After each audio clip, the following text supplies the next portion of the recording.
I want to dig back a little bit to why you decided to build a business around the technology as opposed to just create the technology and say sell it off, right? What led you to what led you to want to build a company? Oh, you mean like I didn't know there was another option. Can you just build technology and sell it? I don't know how to do that personally. Well, I guess, and I think probably it relates to what you mentioned earlier, being self-funded through operations. Yeah, you kind of need the operating cash flow to fund the development to some extent. Well, I mean, everybody's journey is different, and I'm sure there are people that are much more well connected than me. But I had a prior SaaS company to this, and what I learned, and I would get VCs that would call me, and I was really excited about it, but then I would get on the phone with them, and they would be like, "Hey, listen, are you at $1 million run rate or more?" And I said, "Well, no, but I could get there if I got some funding."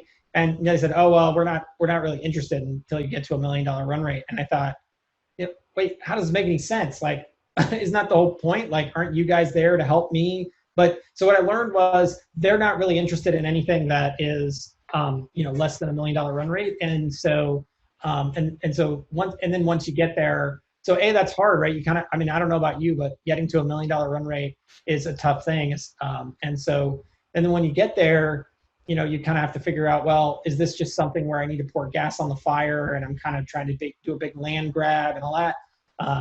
Or, is this a real business that I could run and scale and grow out of profits? Sure.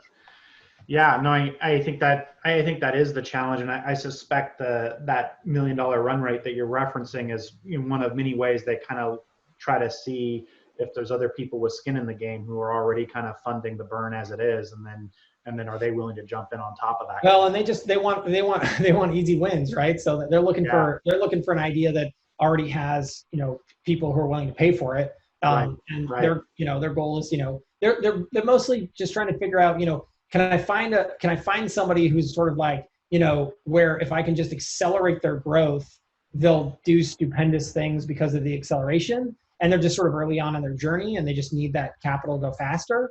Or is this just some idea that is a hobbyist pursuit, or just isn't something that has any kind of wings? Now, I definitely have met other entrepreneurs who have gotten money like from day one off an idea, but I think that's more of a fantasy than a reality. I see. Yeah.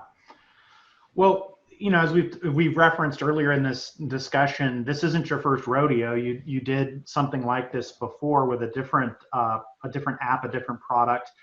Take us back and tell us a little bit about that. That was Invoice Sherpa, right? That's right. Yeah. So, that was a really interesting journey, and I learned a lot of lessons. So that was for all you accounting folks, you'll know what this is, but it's automated invoice collection software, or automated accounts receivable software, and it effectively just sent people emails to tell them to pay bills until they did. But turns out that that's a really big problem, and I grew it off of my kitchen table to about 1,000 customers. Um, you know, I learned a lot of lessons. One is I never charged enough. I never marketed myself enough. I got all of my customers from the QuickBooks and Zero market. But I would say the biggest lesson I learned was never build an app that is reliant upon another app for its success, because Ah, you may well find that someday you wake up and that other app has noticed you and has decided to rip off your features. And all of a sudden overnight you may lose your business. Um, sure.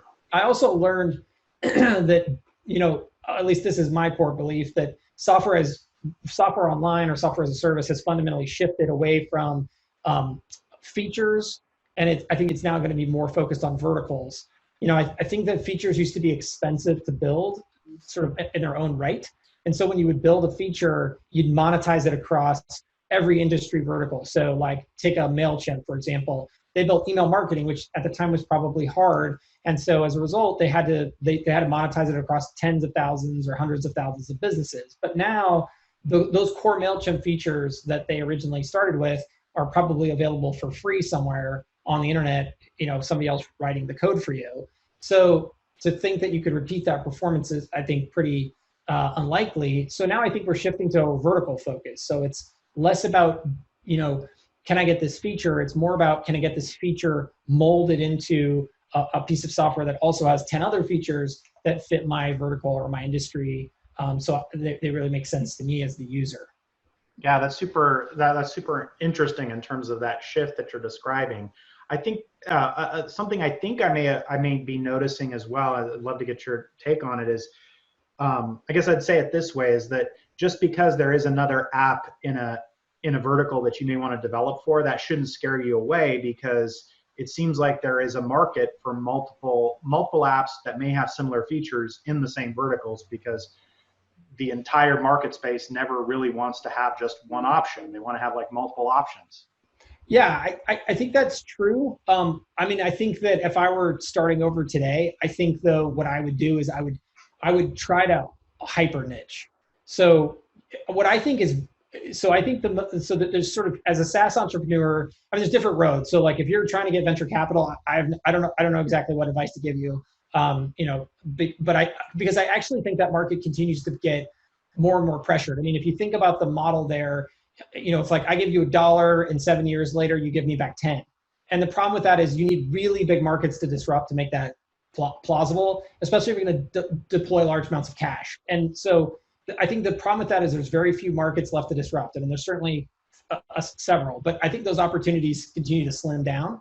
Where I think a bootstrapped entrepreneur can make the most potential returns and create a business is find a niche, and if at all possible, find a niche within a niche, and really focus down on those people. Because I think, again, it's less about the cost of a feature. So I think now it's like each of those features fundamentally to produce is just cheaper than it used to be. And so those are no longer going to be your sort of competitive advantages. Your competitive advantage, I think, ultimately then becomes your understanding of a particular vertical. And if you just wake up and show up and get involved in that vertical every single day, I think you'll make huge penetration. And I don't, you know, and you can even pick a vertical you don't know at all, but you just need to be committed to learning and becoming part of and creating a community around. That to me is like the ultimate go-to-market plan for a bootstrap SaaS business. Mm-hmm. And what's cool about it is, let's say you picked a market that had, I don't know, 50,000 businesses in it. That's a very small number relative to, like, a venture capitalist is never going to come after you with any kind of cash, because 50,000 is just a pittance of an industry.